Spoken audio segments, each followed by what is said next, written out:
Bismillahirrahmanirrahim. Alhamdulillahi rabbil alamin. Wassalatu wassalamu ala asyrafil anbiya'i wal mursalin Sayyidina Muhammadin wa ala alihi wa sahbihi ajma'in. Rabbi syrah li sadri wa yassir li amri wahlul 'uqdatam min lisani yafqahu qawli. Rabbi zidna ilman nafi'a warzuqna fahman saqiba.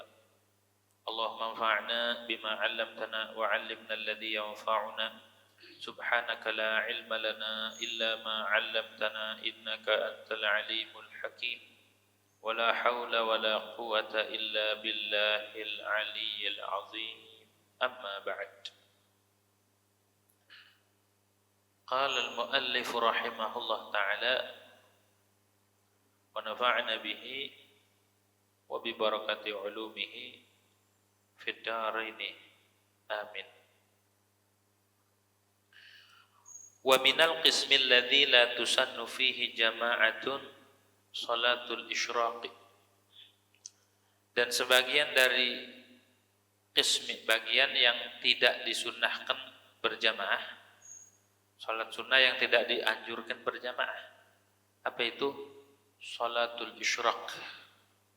Namanya salat isyraq. Isyraq itu dari kata asyraqa yusyriqu isyraqan, artinya terang, ya, bersinar.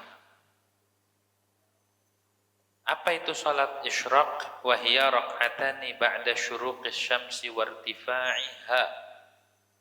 Salat isyraq itu jumlahnya 2 rakaat, dilakukan dan masuk waktunya setelah terbit matahari dan tingginya matahari seukuran 1 tombak, qadra rumhin. Jadi sunnah kita menjalankan salat isyraq.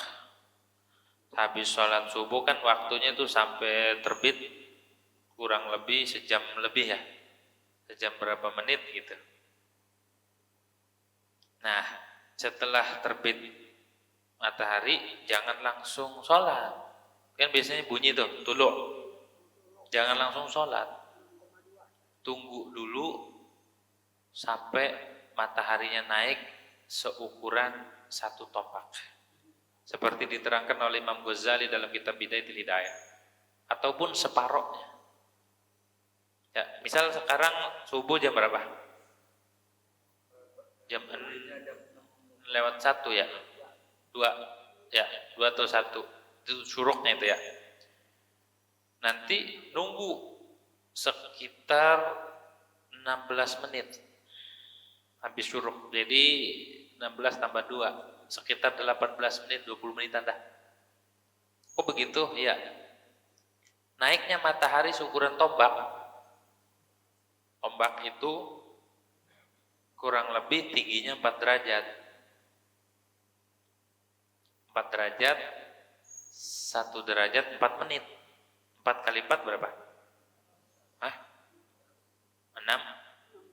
16. Sempat nggak sempat harus balas. Gitu ya. 4 kali 4 sama dengan 16. Jadi dari terbit matahari ditambah 16 menit. Tuh waktu sholat isyraq. Begitu tuh waktunya. Atau kata Imam Ghazali, qadronis fihi, seukuran setengah tombak. Berarti tambah 8 menit. Berarti jam 6:02 tambah 8. Jadi lewat berapa? Lewat 10. Nah itu waktunya. Ya. Jadi yang bagus itu lewat 18 ya. Lewat 18 sudah masuk tuh. Jangan langsung langsung aja kelar. Kalau ngaji subuh udah kelar, udah. Padahal nanti tunggu dulu sekitar 16 menit. Itu namanya salat isyraq. Ada lagi ulama yang menambahkan ini namanya salatus syukur, niatnya digabungkan. Ada beberapa pendapat, apakah salat isyraq itu salat duha, apa salat isyraq itu terpisah? Ada yang bilang duha, ada yang bilang terpisah. Di sini dikatakan di dalam kitab Fatwa Ibnu Ziyad. Sini katakan, mas'alatun, adapun ini satu masalah. Di tepinya kitab Bughyatul Mustarsyidin halaman 94. Di sini katakan, salatul isyraqi ghairu duha 'ala al-manqul kama qalahu al-Ghazali wal Muzajjad. Adapun salat isyraq itu bukan duha. Jadi salat isyraq sama duha itu beda. 'Alal manqul, menurut yang dinukil daripada ashabus Syafi'i, menurut qaul manqul yang dinukil, ini salat isyraq bukan salat duha. Kama qalahul Ghazali, sebagaimana berpendapat akhirnya oleh Imam Ghazali dan Imam Muzajjad. Kata Imam Ghazali, yang dinukil dari para ulama salaf bahwa isyraq itu bukan duha. Juga sama Imam Muzajjad. Jadi menurut mangkul madhab, yang dinukil dari madhab bahwa sholat isyraq bukan sholat duha. Beda waktunya berarti. Lakin fil mustadrak an ibni Abbas radhiyallahu anhuma anna salatal isyraqi salatul awabin wa hiya salatud duha intaha. Akan tetapi di dalam kitab Mustadrak punya Imam Hakim, riwayat dari Ibn Abbas radhiyallahu anhuma, mana anna salatal isyraq salatul awabin, bahwa salat isyraq itu dikatakan salat awabin dan salat awabin itu dikatakan salat duha. Jadi ada dua pendapat nih. Menurut jumhur ulama mayoritas, mereka juga ngambil dalil dari Rasul, nggak sembarangan berpendapat bahwa salat isyraq itu bukan duha. Atau menurut pendapat kedua, ini pendapat yang diriwayatkan oleh Imam Hakim, riwayat dari Ibni Abbas, bahwa sholat isyraq itu adalah sholat duha. Jadi ada dua pendapat nih. Fa'alal mangkul, lantas bagaimana? Emang apa konsekuensinya? Apa bedanya? Seandainya dikatakan duha apa? Seandainya bukan duha apa? Fa'alal mangkul, maka atas kaul mangkul, kalau dikatakan isyraq itu bukan duha, la budda fi niyatiha minat ta'yini ka ghairiha min dawatil waqti.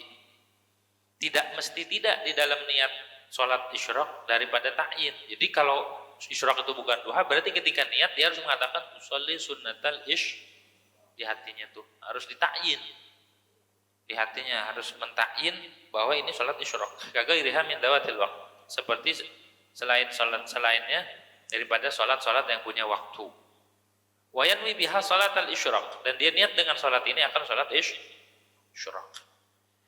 Bi khilafi salatil awabin, berbeda dengan salat awabin bainal isya'in, antara isya maghrib dan isya. Jadi antara maghrib dan isya itu ada namanya salat awabin. Ada berbeda juga pendapat, apakah awabin ini mustaqillah apa ghair mustaqil. Artinya mustaqillah emang salat sendiri dan harus niatnya salat awabin. Apakah cuma sholat yang dilakukan di waktu itu walaupun bukan niat awabin, yang penting sholat sunnah dikerjakan di waktu itu, namanya sholat awabin. Ada berbeda pendapat. Kalau dikatakan sholat mustaqillah, sholat sendiri, berarti nggak bisa masuk ke sholat lain niatnya. Tapi kalau seandainya sholat awabin itu sholat ghair mustaqillah, berarti bisa masuk ke sholat yang lain. Artinya andai kita menghidupkan waktu mengerjakan sholat sunnah di waktu itu, udah tergolong melakukan sholat awabin. Ada beda tuh. Sehingga nggak perlu lagi niat awabin. Fal maksudu biha ihya'ul waqt. Maka maksud dengan awabin itu adalah menghidupkan waktu, mengisi waktu di antara maghrib dan isya. Itu sholat antara maghrib dan isya pahalanya luar biasa. Ada yang sholat 6 rakaat, sedang ada yang minimal 2 rakaat, ada yang paling maksimal berapa sempurnanya 20 roh antara maghrib dan isya. Itu pahalanya luar biasa. Itu ya. Fayakfi fi niyatiha mutlaqus shalah. Maka cukup di dalam niat awabin, niat sholat aja udah. Di situ.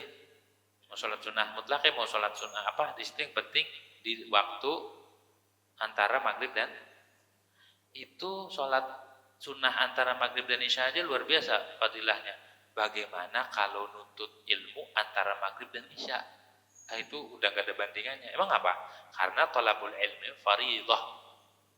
Nuntut ilmu mau hukumnya fardu sama sunnah. Mau 1000 sunnah sama ngaji gak ada bandingannya. Kita duduk nih ngaji, dengerin atau baca kitab fikih dengan sholat sunnah. Ada yang satu sholat sunnah 1000 rakaat, mendingan kita walaupun sambil tidur. Emang apa? Ya Nabi yang ngomong bukan kita. Gitu ya. Tuh, jadi kudu jeli. Yang harus kita kudu jeli mana yang utama antara sunnah dan fardu. Yang nggak bisa dibandingin, fardu sama sunnah mah jauh. Gitu ya. Tuh, utamaan menuntut ilmu afdal min alfi rakaah, lebih utama dari 1000 rakaat sunnah. Siapa yang sanggup menjalani sholat 1000? Bor 1000, 2 rakaat aja kepaksa. Mendingan kita duduk-duduk aja, nggak ngapa-ngapain, cuma dengerin atau kita baca kitab. Fadilahnya begitu. Itulah fadlu minallah, utamaan Allah ya. Oh ternyata ngaji itu begitu makanya ngaji mah berat hukum, berat perkara ngaji mah. Dah, kita jangan tertipu. Iblis itu pinter. Iblis itu sangat gemar dia nyesatin orang yang rajin.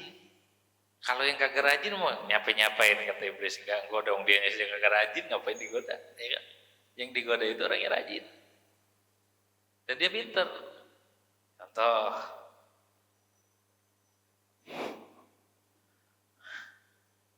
orang laki dan perempuan bukan mahram. Laki dan perempuan bukan mahram, kenalan. Bahasa sekarangnya pacaran dah. Pacaran baik apa buruk? Hah? Buruk ya? Buruk ya?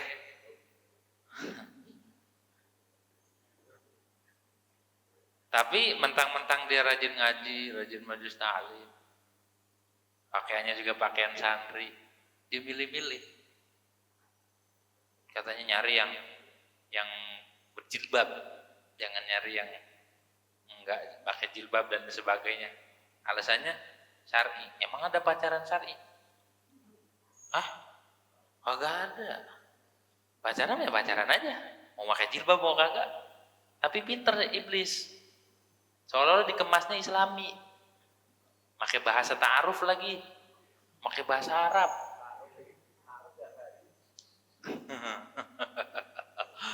Jangan tertipu. Makanya walaupun milihnya yang soleha, milihnya yang ini, tapi pacaran juga. Ya sama aja pegangannya. Emang ada pegangan syar'i? Kagak ada, sama aja. Mau pinter kan iblis mah pinter. Jadi iblis mah pinter ngerjainnya. Seolah-olah hindari yang kurang syar'i, kasih yang syar'i. Tetap aja air kencing aja, ya kan? Najis menajis aja. Artinya jangan tertipu. Seolah-olah sholat sunnah giliran ngaji malas, giliran ngaji ogah. Padahal ente sholat 1000 rakaat, 2000 sekalian tambahin. Dengan kita ngaji itu nggak ada bandingannya. Bukan kita ngagung-ngagungin, emang Rasulullah yang bilang, emang mau siapa yang bilang? Emang Nabi yang bilang, gitu ya. Bukan kita. Dah, kata setan mau dikasih tahu lagi.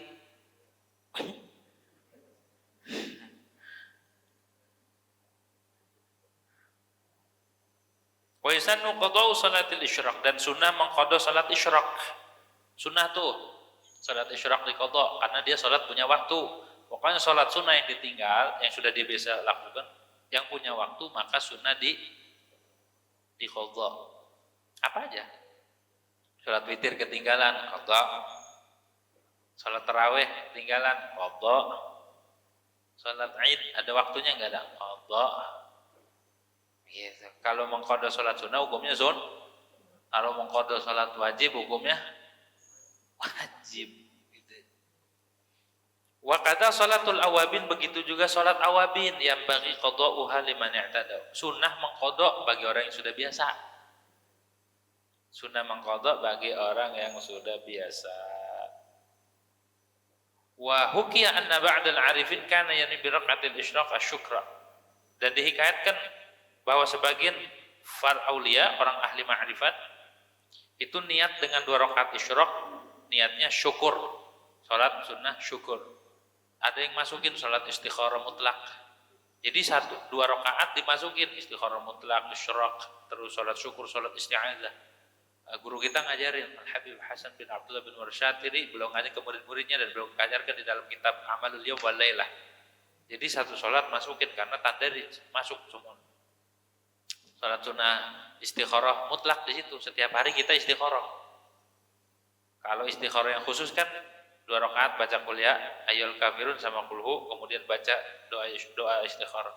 Kalau ini setiap hari istikharah karena kita melakukan segala perkara ini nggak tahu baik buruknya, kita serahin sama Allah. Ya. Baru baca doanya Nabi Isa. Terus baca wa ufawwidu amri ila Allah innallaha basirun bil ibad, baca 11 kali, serahin segala urusan kita kepada Allah. Gitu ya. Terus baca doa Nabi Isa yang ada di dalam kitab Bidayatul Hidayah. Itu. Baca itu doa. Itu salat syuraq. Wala'allahu arada syukra ala tulu'i syamsi min masyriqa, dan kiranya kenapa niatnya salat syukur, karena menghendaki akan syukur atas terbitnya matahari. Jadi salat isyraq ini diniatin syukur karena syukur akan terbitnya matahari dari timur. Kalau matahari terbit dari barat sudah tertutup pintu taubat. Menjelang hari kiamat termasuk salah satu ciri kiamat kubro, matahari muncul dari, makanya mumpung matahari normal, jangan dah melakukan dosa, kurang-kurangin dah. Kalau yang saya belum bisa, kurang-kurangin. Kalau udah bisa stop gitu. Misalkan seorang istri masih ngelunjak sama suami, masih bikin sakit hati sama suami, minta maaf dah. Takutnya belum waktunya tobat, kadang dia udah wafat ataupun matahari terbit dari, udah gak diterima tobat. Tobat itu masih diterima selagi matahari belum terbit dari barat ataupun belum keluar roh sampai tenggorokan, malam juga gergir, lagi dia belum ngorok waktu sakaratul maut. Tobat gitu. Kalau seorang suami sering nyakitin istrinya, tobat, minta maaf kalau selama ini gitu. Sama saling maafkan. Orang tua sama anak, anak sama orang tua, ayolah saling minta maaf. Hubungan tetangga, minta maaf dah.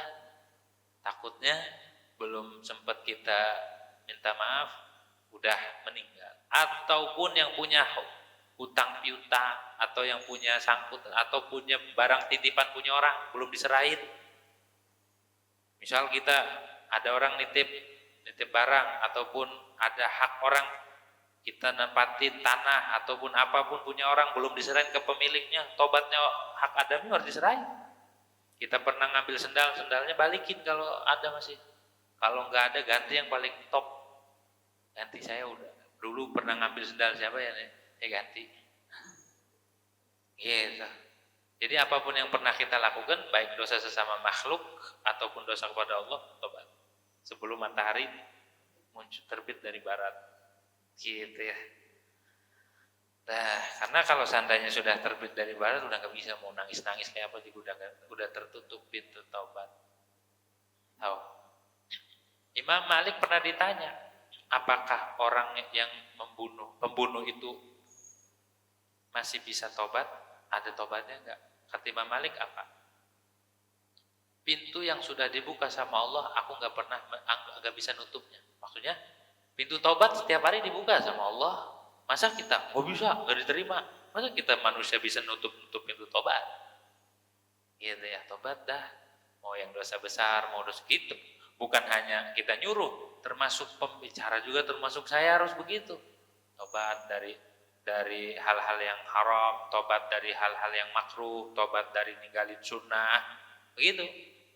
Jadi tobat kalau sudah kelar dari yang haram, naik lagi tobat dari yang makruh.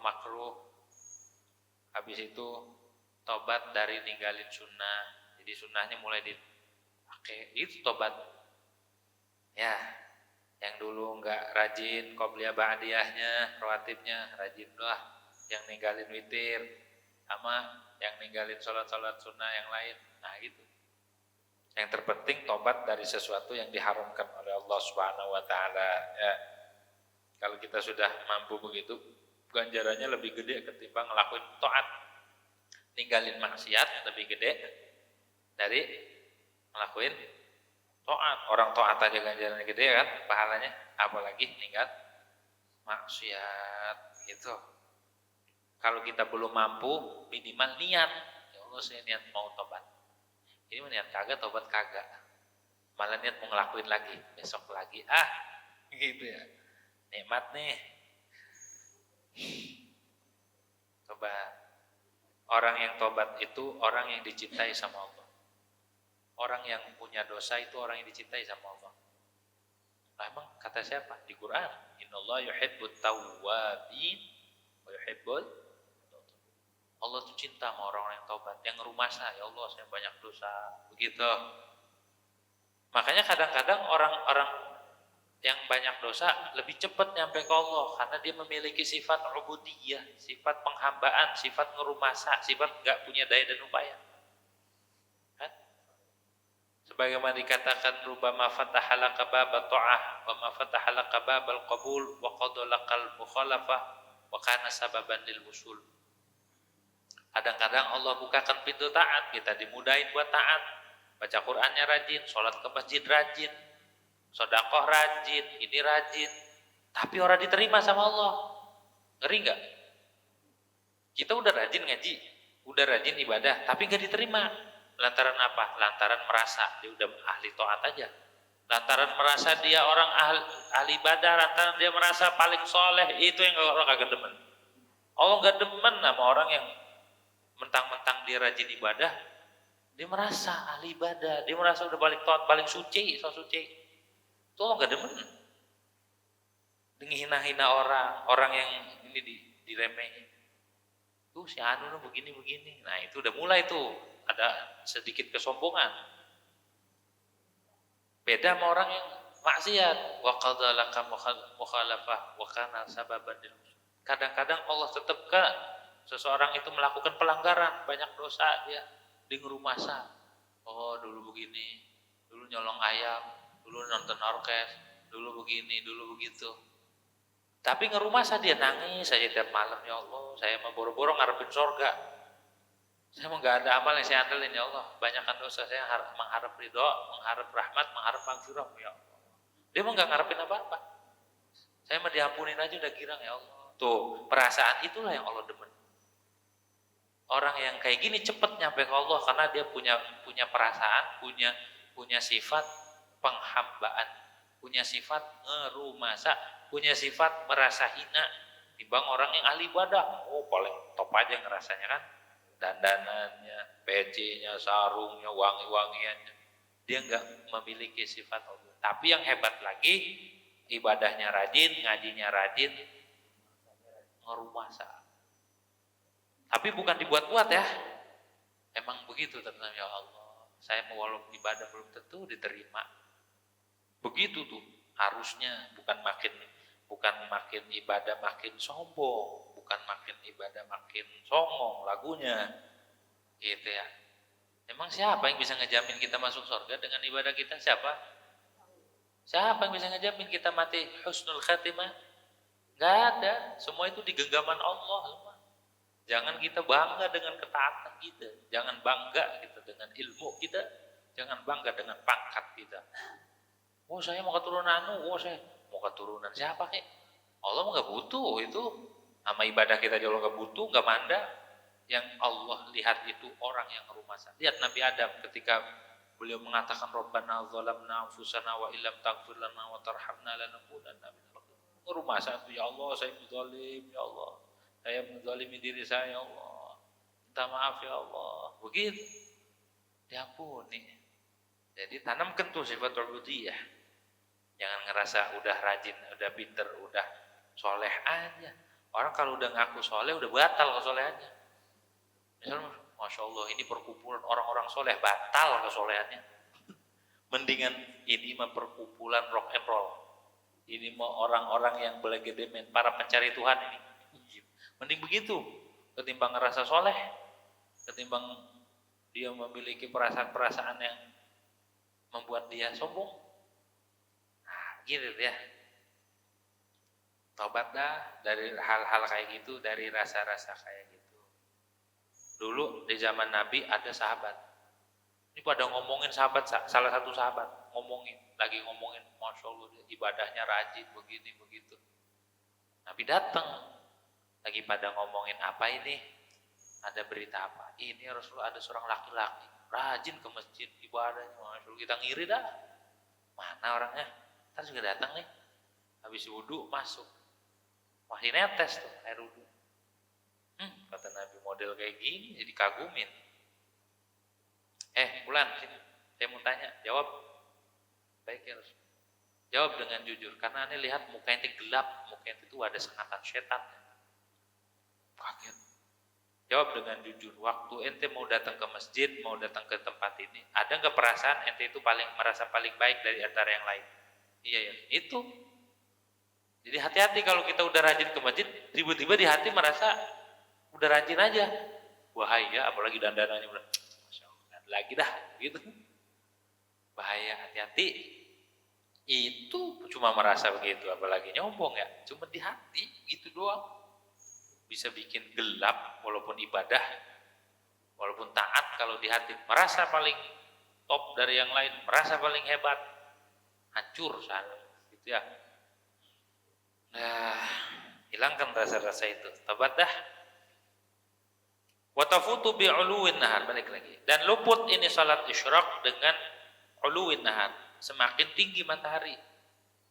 Jadi kalau dia udah makin tinggi, makin siang, makin terang, udah luput. Sekitar setengah jam dari isyraq. Berarti dari syuruk ke duha. Duha itu masuk waktunya kurang lebih 29 menit, 28 menit.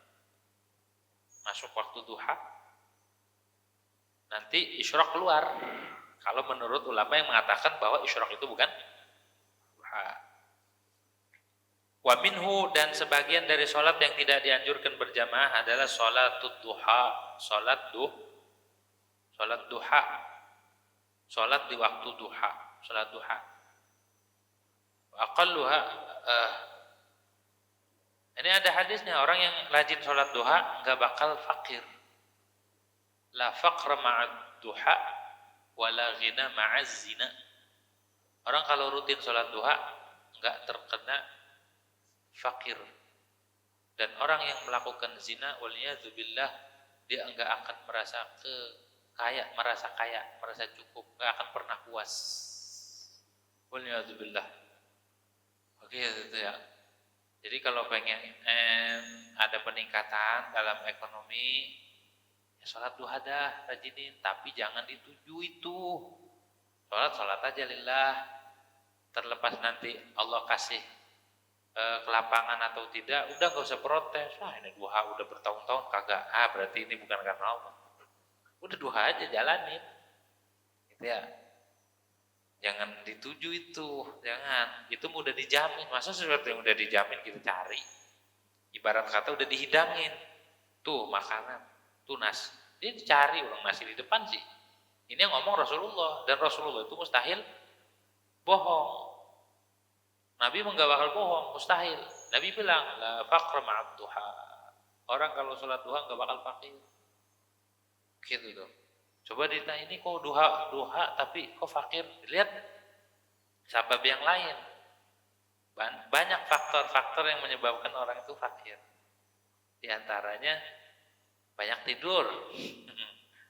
Tidur habis subuh. Sholat subuh langsung aja tidur. Itu menyebabkan fakir. Niup lilin, makan nafas, itu juga menyebabkan.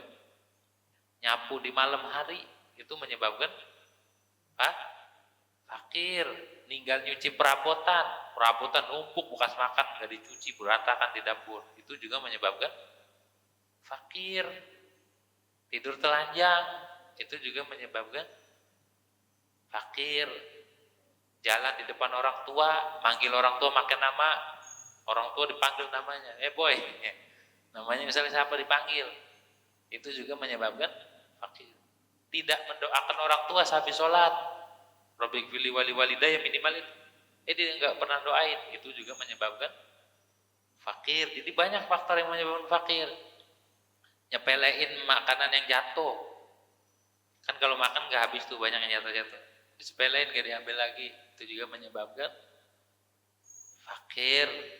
Banyak diantaranya lagi membaca nisan di kuburan, baca ini siapa yang namanya, ini siapa namanya, kepo, kata yang udah meninggal, kepo amat gitu ya.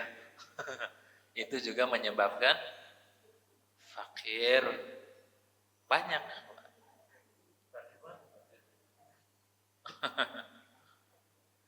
Terus jahit bajunya masih dipakai, itu juga sama menyebabkan fakir. Mau duhanya tiap hari, kalau sebab-sebab itu dilakuin ya fakir.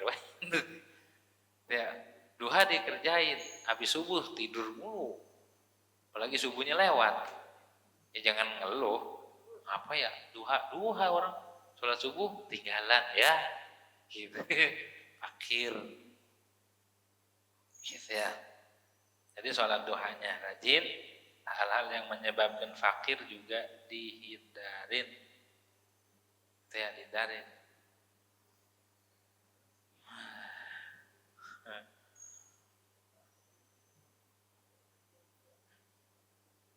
Nah,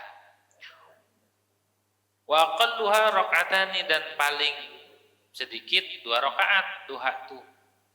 Wa afdaluha wa aktsaruha samaniyatun, dan paling utama dan paling banyaknya itu berapa? 8 di sini. Ini 8 menurut Imam Romli. Kalau menurut Imam Ibnu Hajar paling banyak berapa? 12. Ada faedah-faedahnya. Kalau sholat 2 rakaat, apa fadilahnya? Begitu. Di sini dikatakan bititaini minha la tuktabu ghafila. Dengan 2 rakaat duha, fadilahnya engkau tidak dicatat orang yang lupa. Ngerjain 2 rakaat, kita dapat keutamaan tidak dikategorikan orang yang lalai. Wa arba'in tud'a mukhbitan ya Aba Amr. Kalau ngerjainnya 4 rakaat, maka digelari orang yang taat, orang rajin 4 rakaat. Kalau 6, wasittin hadakallahu tuktabu qanitan, dan dengan 6 rakaat Allah tunjukkan akan engkau, semoga Allah menunjukkan akan engkau tuktabu qanitan, maka dicatat engkau sebagai orang yang nurut, orang yang patuh, orang yang taat. 6 rakaat. Kalau 8, samanin biha fauzul musalli ladal hasyri.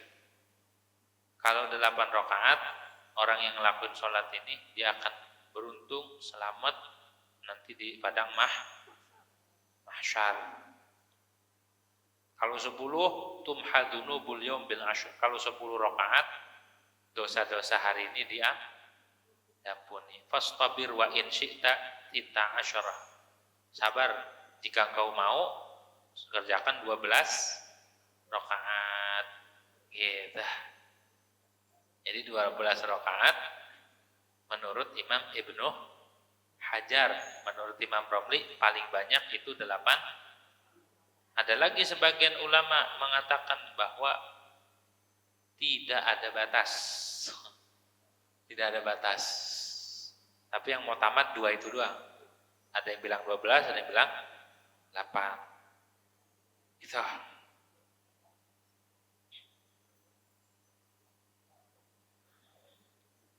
Wa waqtuha min irtifa'i syamsi ila zawal, dan waktunya duha itu mulai dari tingginya matahari. Tadi itu ukuran kurang lebih 1 tombak ya. 2 tombak dah, 1 tombak. Sampai ila zawali, sampai tergelincir matahari. Jadi sampai zuhur deh. Kalau udah zuhur udah keluar waktu duha. Ya, belum duha lagi, qadha. Kalau kita biasa duha kemudian zuhur, qadha walaupun 2 rakaat ya, qadha. Boro-boro qadha duha. Wa minhu salatul awabin. Tapi ada juga tata cara ulama ngajarin nih. Ngajarin salat duha. Tata cara tersendiri di sini. Al-Imam Suyuti kalau enggak salah.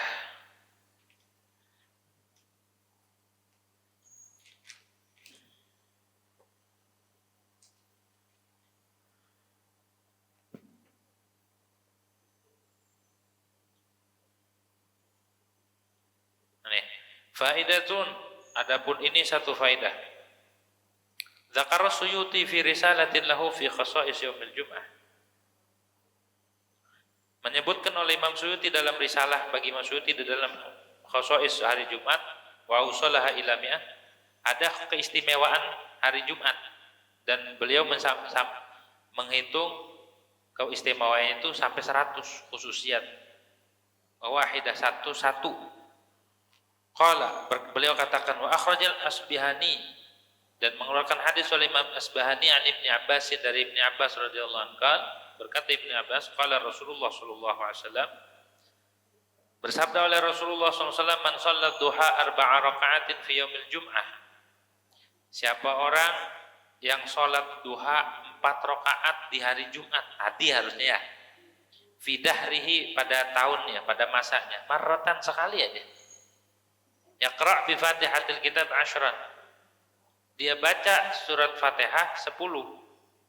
Wa qul a'udzu birabbin nas, dan baca qul a'udzu birabbin nas wal falaq wal ikhlas wal kafirun wa ayatul kursi 10. Fi kulli raka'atin, pada setiap rakaat. Fa idza sallama, maka bila dia salam, istaghfirullah 70 marrah. Baca istighfar 70 kali. Musabbaha, baca tasbih. Kadzalik, begitu juga 70. Subhanallah ila nadim. Maka dafa'allahu anu syarra ahli samawati wal ardi wal jin wal ins. Maka Allah akan halangi dia dari keburukan penduduk langit, bumi, jin dan manusia. Tuh, salat duha ya. 4 rakaat. 4 rakaat yang diajarkan oleh Imam Suyuti. Bacanya tadi Fatihah 10, Falaq bin Nas 10, Al-Ikhlas 10, Al-Kafirun 10, ayat kursi 10. Ya rakaat. Setiap sekali aja itu di hari Jumat doang tapi. Iya. Ini khusus nih, duha khusus ini mah ini. Gitu. Jadi 10. Seminggu doang sekali yang duha yang ini mah. Kalau duha biasa boleh bacanya kuliah kulhu atau bacanya dari wasyamsi wadduhaha terus sampai wadduha sampai terus, boleh begitu. Kalau ini khusus tadi tuh, kalau yang mau ngerjain silahkan. Kalau emang pengen yang biasa aja nggak apa-apa ya, 2 rakaat yang enak aja asal dawam, karena ahabul a'mal ilallah adwamuha wa in kalla. Paling dicintai amalan kepada Allah Subhanahu wa taala. Jadi amalan yang paling disukai sama Allah apa? Adwamuha. Yang paling diistiqomahin, didawamin. Walaupun dikit. Jangan sekali ngamalin banyak tahu-tahu berhenti. Bertahun-tahun sampai lupa caranya duha. Duha gimana ya? Saking kelamaan. Dah. Wa minhu salatul awabin, dan sebagian dari salat yang tidak dianjurkan berjamaah adalah salat awabin. Tadi itu ya. Waqtuha ba'da salatil maghribi, dan waktunya salat awabin itu setelah salat maghrib ila maghribis syafaqil ahmar, sampai terbenamnya mega merah. Maksudnya udah masuk waktu isya. Salat awabin.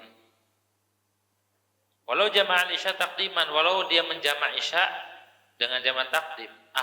Dan jikalau dia menjama' isya jama' takdim, didahuluin isyanya, akhraha an fi'lil isya. Berarti nanti habis ngerjain isya baru salat karena jama' takdim syaratnya harus mualat.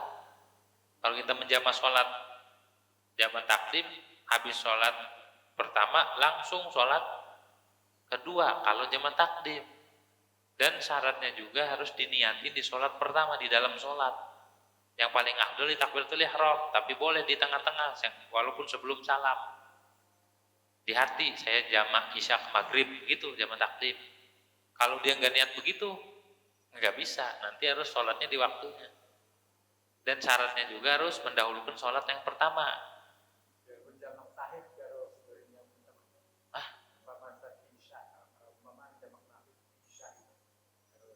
Enggak mesti itu, Pak. Yang dia menggabungkan waktu, ya kan? Mengakhirkan waktu ke situ. Tapi sunahnya maghrib dulu baru isya. Anda dibalik isya dulu boleh, silahkan. Ya ini jamak takdim harus mualat ini. Harus tertib. Ya, maghrib dulu, habis kelar maghrib, habis salam, jangan terselang lama. Langsung iqamah, salam. Takdim harus mualat langsung, nggak boleh terselang 2 rakaat. Kalau terselang waktu yang syukuran 2 rakaat, maka nggak bisa takdim. Harus di sholat isyanya nanti di waktu. Harus di waktu. Yang terpenting tuh harus niatnya di dalam sholat, di hati tuh. Bukan di dalam waktu, tapi di dalam. Kalau jamak takhir, niat mentakhirnya di waktu pertama. Di maghrib, waduh belum nggak keburu nih, niat takhir. Di hati niat jamak takhir, nggak dosa tuh. Kalau dia nggak niat jamak, dosa ninggalin sholat. Walaupun nanti dikodok juga dosa. Kalau takdim, niatnya harus di dalam sholat pertama. Jadi kalau yang nggak tahu sebelum takdim, diajarin dulu makmumnya. Ini kita jamak takdim, niatnya nanti di dalam sholat ya, di sholat pertama. Begitu. Niatnya, ya udah kita ngomong aja, saya niat menjamak takdim sholat isya ke maghrib, itu cukup. Hati. Kalau nggak digituin nggak bisa. Syarat-syaratnya ya. Kalau jamak berarti tetap boleh makmum ya. Siapanya? Maksudnya? Mama kita satu rombongan nih. Ya. Berjamaah maksudnya berjamaah. Ya boleh. Gitu ya, berjamaah. Tapi kasih tahu, takutnya dia nggak niat jamak, ngikut-ngikut aja. Nggak bisa. Kasih tahu dulu nih kita mau jamak. Niat nanti di sholat pertama di dalam hati niat. Niatnya saya menjamak isya ke maghrib. Kalau nggak diniatin begitu, tapi pas jamak dia ikut juga, ya kagak bisa. Ya harus diniat. Wa aqalluha raka'atani, dan paling sedikitnya salat awabin itu 2 rakaat, wa aktsaru hasyrun, dan paling banyaknya itu 20 rakaat. Wa amman naflu, ada pertanyaan? Ada ya? Ada dah. Wa amman naflu sababil mutaqaddim wallahu a'lam bishawab. Al-Fatihah. Bismillahirrahmanirrahim.